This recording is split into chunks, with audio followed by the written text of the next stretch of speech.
بسم اللہ الرحمن الرحیم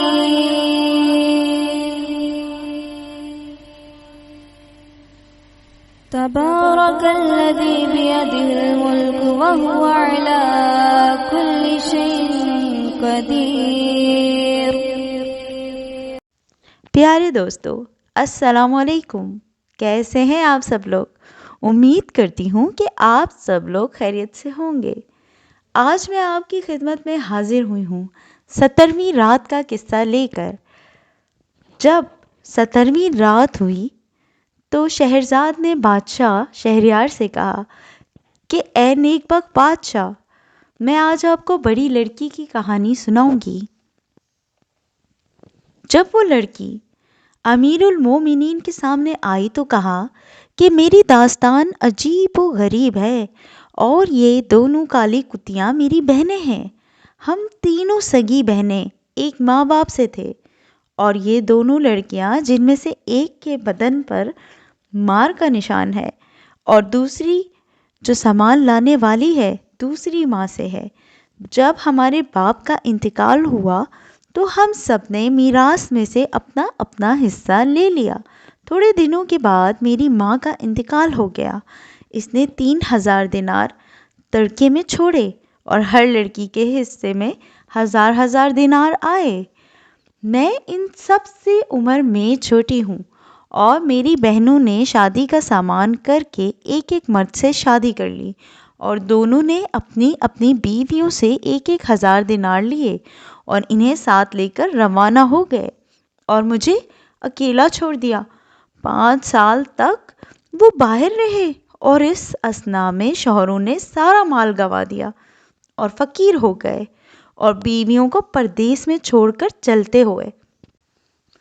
5 سال کے بعد بڑی بہن فقیرانہ حالت میں پھٹے پرانے اور میلے لباس میں میرے پاس آئی، اور اس کی حالت نہایت ابتر تھی۔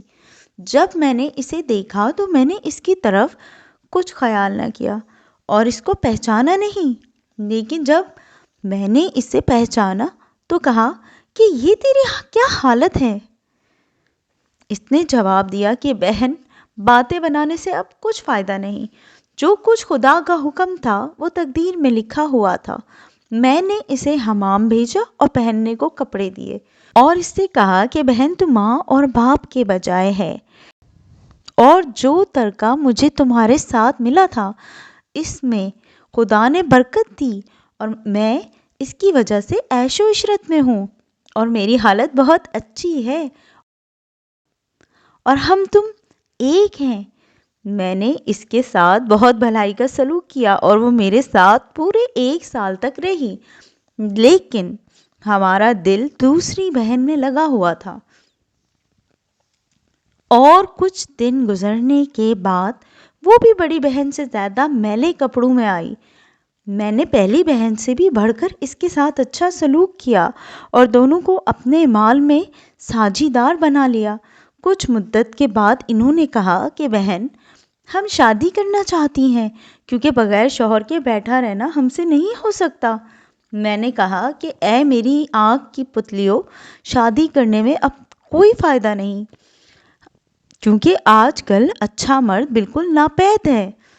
جو کچھ تم کر رہی ہو اس میں بھلائی نہیں پاتی، اور تم شادی کا تجربہ بھی حاصل کر چکی ہو۔ مگر انہوں نے میری بات نہ مانی اور بغیر میری مرضی کے شادی کر لی۔ پھر بھی میں نے اپنے مال میں سے انہیں جہیز دیا اور ان کے لیے کپڑے بنوائے۔ دونوں بہنیں اپنے شوہروں کو لے کر چل دیں اور کچھ مدت تک ساتھ رہیں۔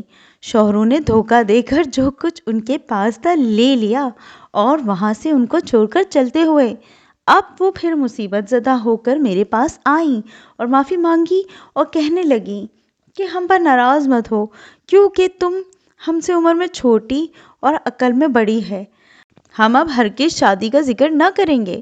ہم کو اپنے پاس لونڈیاں بنا کر رکھ لو تاکہ ہم تیرا نمک کھائیں۔ میں نے کہا کہ مرحبا میری بہنوں، میرے لیے تم سے زیادہ عزیز اور کوئی چیز نہیں، اور میں نے ان کو بوسہ دیا اور ان کے ساتھ پہلے سے زیادہ انعام و اکرام کیا۔ اس طرح سے ہم نے 1 سال گزارا۔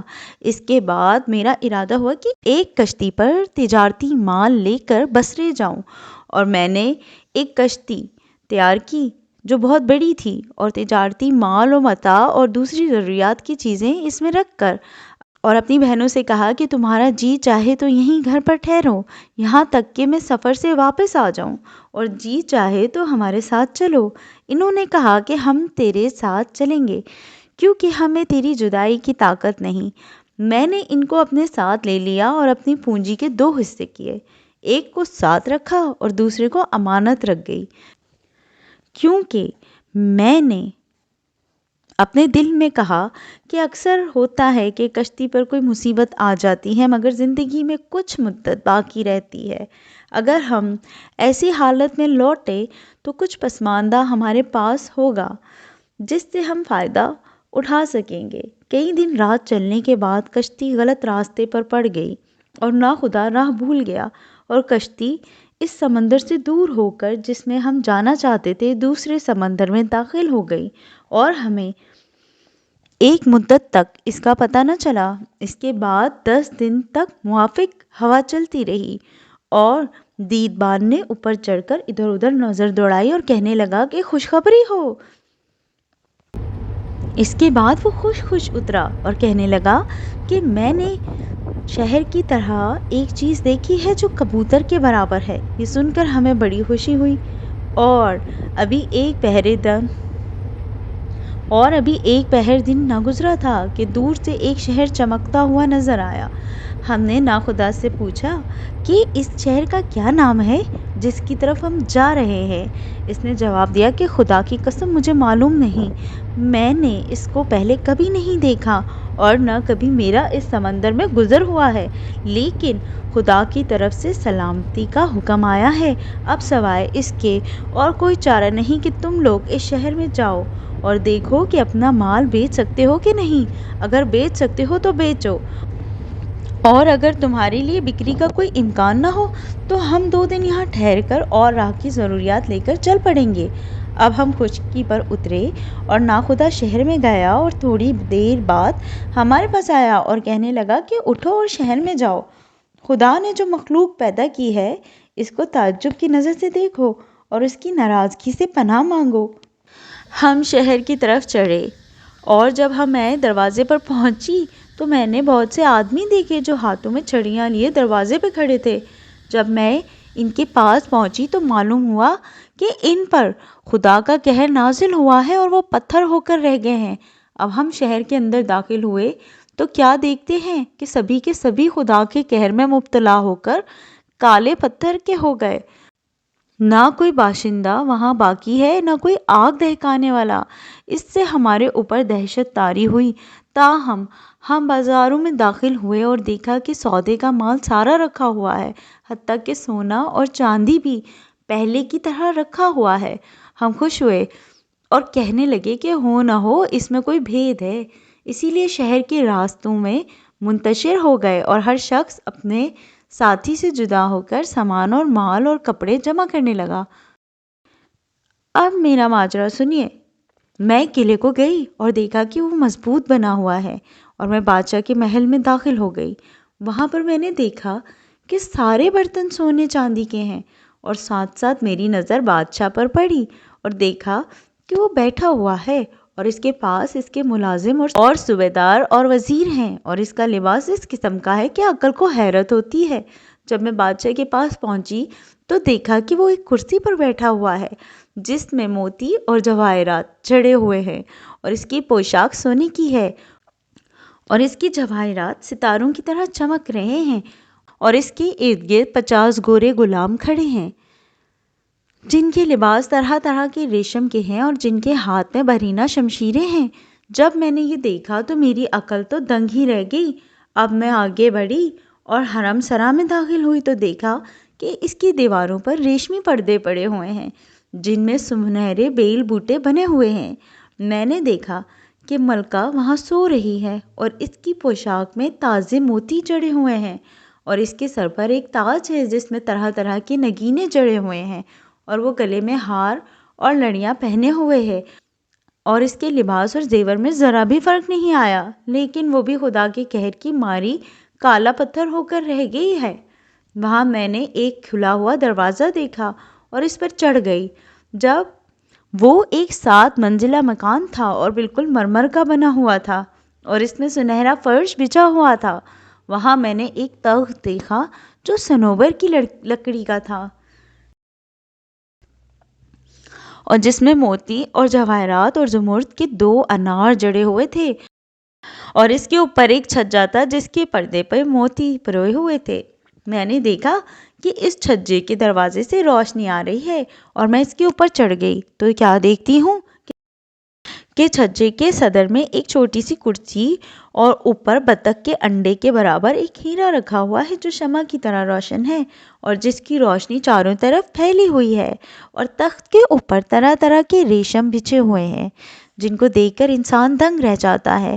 جب میں نے یہ دیکھا تو مجھے سخت تعجب ہوا اور میں نے دیکھا کہ وہاں موم بتیاں جل رہی ہیں، اور اپنے دل میں کہا کہ یہاں کوئی نہ کوئی تو ضرور ہونا چاہیے جس نے یہ موم بتیاں جلائی ہیں۔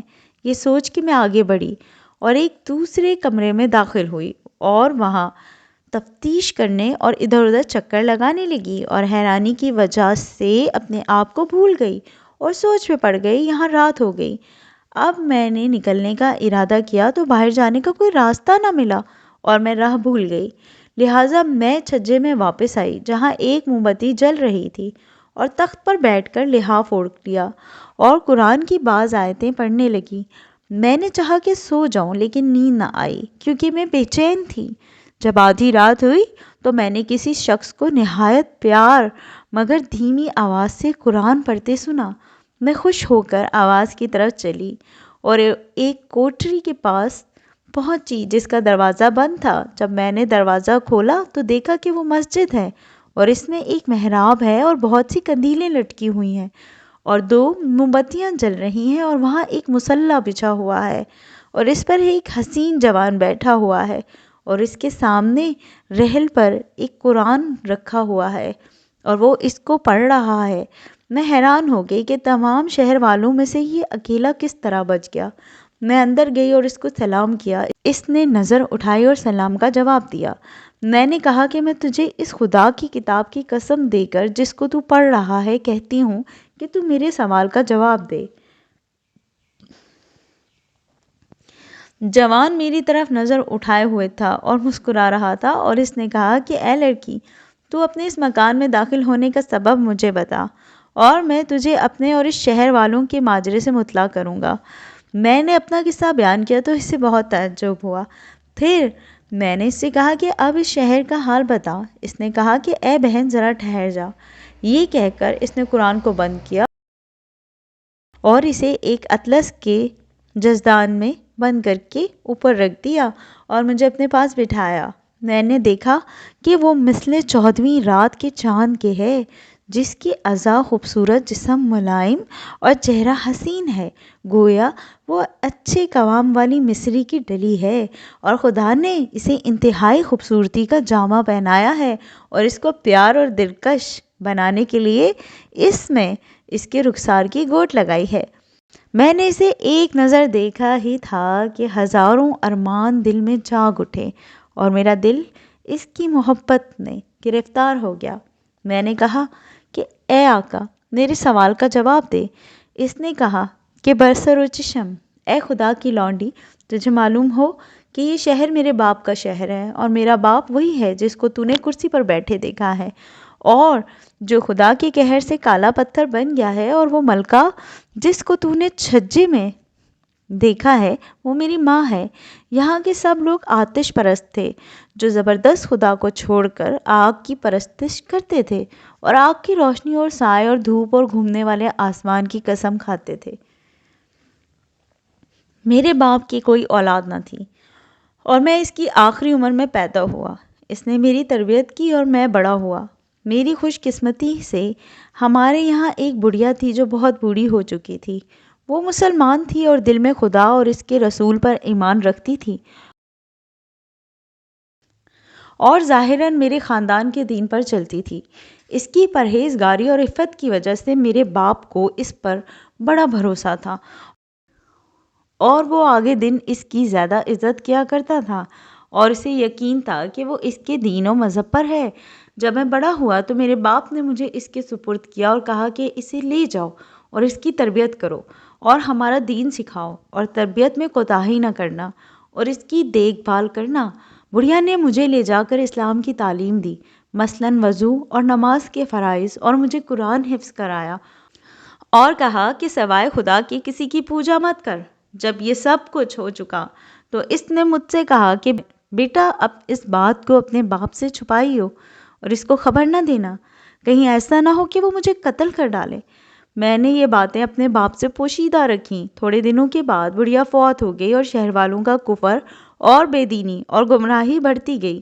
اسی حالت میں انہوں نے سنا کہ کوئی منادی بجلی کی کڑک کی طرح زور سے کہہ رہا ہے اور دور اور نزدیک والے سب سن رہے ہیں کہ اس شہر کے باشندوں آگ کی پرستش چھوڑ کر اللہ کی عبادت کرو جو مالک اور رحمان ہے۔ شہر والے اس سے ڈر گئے اور میرے باپ کے پاس آئے جو اس شہر کا بادشاہ تھا اور کہنے لگے کہ یہ ڈراؤنی آواز کیسی ہے جسے سن کر ہمیں دہشت ہوتی ہے۔ اس نے کہا کہ آواز سے مت ڈرو اور خوف نہ کھاؤ اور اپنے دین سے نہ پھرو۔ میرے باپ کا کہنا ان کے دل میں بیٹھ گیا اور انہوں نے آگ کی پرستش جاری رکھی اور ان کی گمراہی بڑھتی گئی یہاں تک کہ پہلی آواز سے 1 سال ہو گیا۔ پھر وہی منادی دوسری بار ظاہر ہوئی اور انہوں نے اسے سنا اور پھر تیسرے سال تیسری بار، یعنی ہر سال 1 بار، لیکن وہ اپنے پرانے اعتقاد سے باز نہ آتے تھے، یہاں تک کہ ان کے اوپر ایک روز تڑکا ہونے کے بعد آسمان سے خدا کا قہر و غضب نازل ہوا اور وہ ان کے چوپائے اور مویشی قہر میں مبتلا ہو کر سیاہ پتھر کے ہو گئے۔ اور اس شہر والوں میں سے سوائے میرے کوئی نہ بچا۔ جس دن سے یہ واقعہ پیش آیا ہے میں اسی طرح نماز، روزے اور قرآن کی تلاوت کرنے میں مشغول ہوں، مگر تنہائی سے میں اکتا گیا ہوں کیونکہ میرے پاس کوئی نہیں ہے جس سے میں دل بہلاؤں۔ یہ سن کر میں نے کہا، وہ میرے دل پر قبضہ کر چکا ہے کہ اے نوجوان، اگر تیرا جی چاہے تو میرے ساتھ بغداد چل اور عالموں اور فقیہوں سے مل کر جو اپنے علم و فہم اور فقہ میں اضافہ کر۔ تجھے معلوم ہونا چاہیے کہ یہ لونڈی جو تیرے سامنے کھڑی ہے اپنی قوم کی سردار ہے اور اس کی حکومت بہت سی رعایا اور نوکروں اور غلاموں پر ہے، اور میرے ساتھ کشتی ہے جس پر تجارت کا سامان لدا ہے۔ قسمت ہمیں اس شہر میں لے آئی ہے جس کی وجہ سے ہمیں یہ ساری باتیں معلوم ہوئیں اور ہماری تقدیر میں آپس میں ملنا لکھا تھا، اور میں برابر اس سے محبت اور ترکیب سے آمادہ کرتی رہی یہاں تک کہ وہ مان گیا اور اقرار کر لیا۔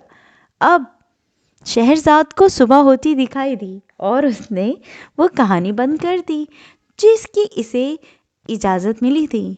اے ساتھیو، میں بھی یہ کہانی بند کر کے جا رہی ہوں، اور ہاں، آپ لوگوں نے میرے ساتھ رہنا ہے، میری کہانیاں سنتے رہنا ہے، کیونکہ آپ میری کہانی نہیں سنیں گے تو میں کہانی کس سے سناؤں گی۔ اب میں چلتی ہوں، دعاؤں میں یاد رکھیے گا۔ السلام علیکم۔ اگلے قصے میں پھر آ جاؤں گی 18ویں رات کا قصہ لے کر۔